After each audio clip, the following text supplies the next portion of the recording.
nandito na po kami ngayon ni Astig sa Hamir para po pa-check up siya dahil po kahapon medyo inuubo-ubo siya, tapos nagsusuka siya ng parang laway, kaya ayan.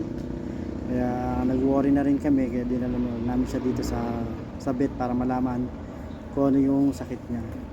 Yan, sana maging okay na si Astig, sana magamot natin siya para naman sumigla-sigla na ulit siya. Yan si Astig. Medyo ngayon kanina pinakain namin siya pero wala siyang ganang kumain. Tumikim lang kahit anong sarap ng ulam niya o kahit anong kanya sila ulam. Pagkain ganun pa rin. Hindi pa rin siya kumain. Eto po. Relax. Sa magtataka po kung bakit nasa labas si Astig, kung bakit yan po sila ina-assist ng vet. Kasi po, yung sakit po kasi ni Astig nakakahawa. Kaya iniiwasan po na yung sakit niya makulog po dun sa loob ng vet clinic. Kaya po, nandiyan siya sa labas. Kasi yung sakit po ni Astig ay distemper. Ayan, para po sa mga magtatanong po kung bakit nasa labas lang si Astig, gawa nga po na yung kanya pong sakit ay nakakahawa.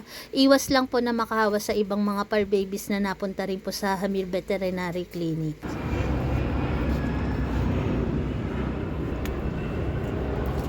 Tama. CBB, di ba? CBB. Sa pet.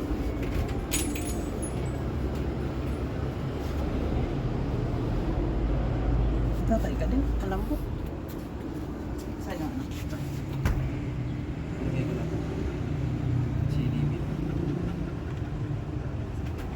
Mamaya pa daw tayo raran pag may result na. May lasot na. Hindok Luis to, no? Alin yan? Ano yan? CDB?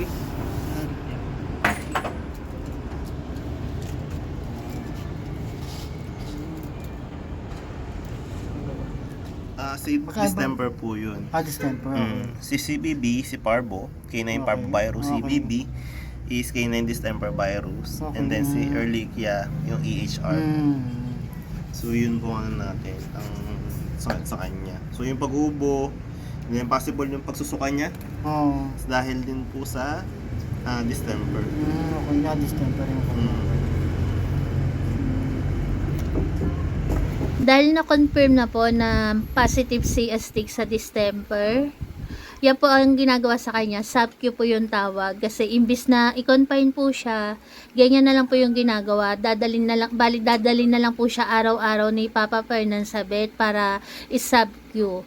Kasi mas okay po yan na sa bahay po namin siya gagamutin. Bali, ang mangyayari lang po, araw-araw po siyang dadali ni Papa Fernan sa vet para po ganyanin yung sub-Q na tinatawag. Meron po yung dextrose, tapos may kasama po yung supplement, meron din pong anti-pagsusuka saka antibiotic. Para nakakatulong po yan kay Astig na kahit hindi po siya kumain, hindi po siya manlalambot.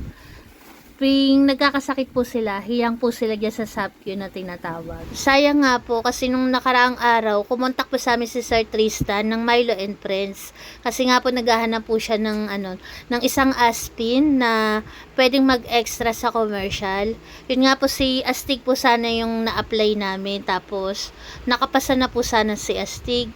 Yun nga lang, bukas na po sana yung schedule. Kaso nga po sa hindi inaasahang pangyayari, mula po kahapon napansin namin si Astig na parang nananamlay. Kaya ayan po, Sir Tristan, salamat po sa pag-unawa nyo. Alam po namin na nakakapanghinayang din po kasi minsan lang po magkaroon ng ganitong opportunity na para po sa aming mga par babies. Pero ayun nga po, sa hindi inaasahang pangyayari, nagkasakit po talaga kasi si Astig. Salamat po, Sir Tristan ng Milo and Friends.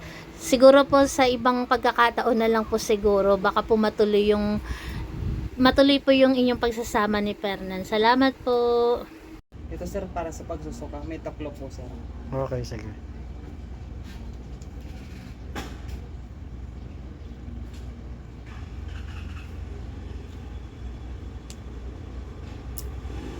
Ito naman po, Cargomsang. Supplement lang naman.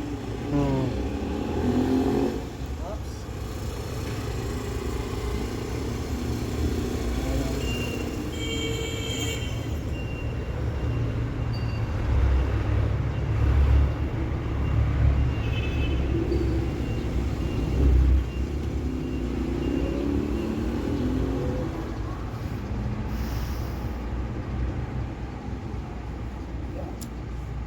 amidite po. Food supplement din po.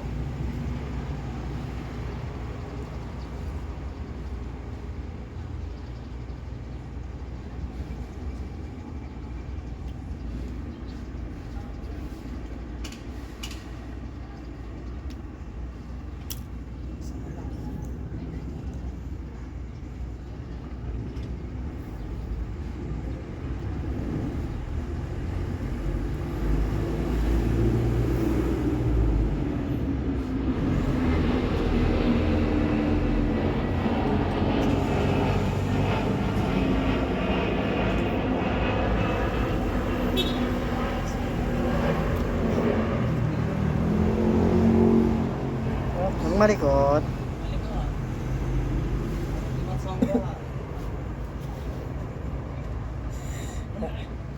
May bill na? Hindi pa nga kami bibili. Ulitin ko lang po, sa mga magtataka po kung bakit dyan lang ginagamot si Astig sa labas ng vet clinic. Kasi po yung sakit po ni Astig nakakahawa po. Kaya dyan po siya kailangan gamutin lang sa labas ng vet clinic. Para po maiwasan na yung ibang pupunta po sa clinic, maiwasan pong kumalat yung virus ni Astig. Kasi po meron po siyang sakit na distemper. Ayan. Salamat po sa lahat po ng magpe-pray para po kay Astig sa kanya pong paggaling. Kasi eto po, hindi na po bago sa amin to yung pagkakaroon po ng distemper ng aming mga par babies. Kasi mula noon pa po kada yearly po, hindi po namin naiiwasan talaga na magkaroon ng distemper o kaya parvo po sa aming mga par babies. Siguro po talagang ganun po talaga kasi once na meron na po talagang history, siguro po kada taon na po talaga nakaano na po talaga to sa amin. Kahit anong gawin po namin paglilinis, di po talaga namin maiwasan. Kaya salamat po sa pag-pray. Alam po namin makakaya po to ng aming mga par babies. Salamat po. God bless po sa atin. Ayan po, follow up po, update po ulit tayo kay Astig. Ayan, sad to say po na nag-positive po siya sa distemper. Kaya ayan, katatapos niya lang po masabi ngayon. Yan, sana maging okay si Astig. Sana yan, mag-pray po natin si Astig. Maraming po salamat sa inyo lahat. God bless. Salamat po.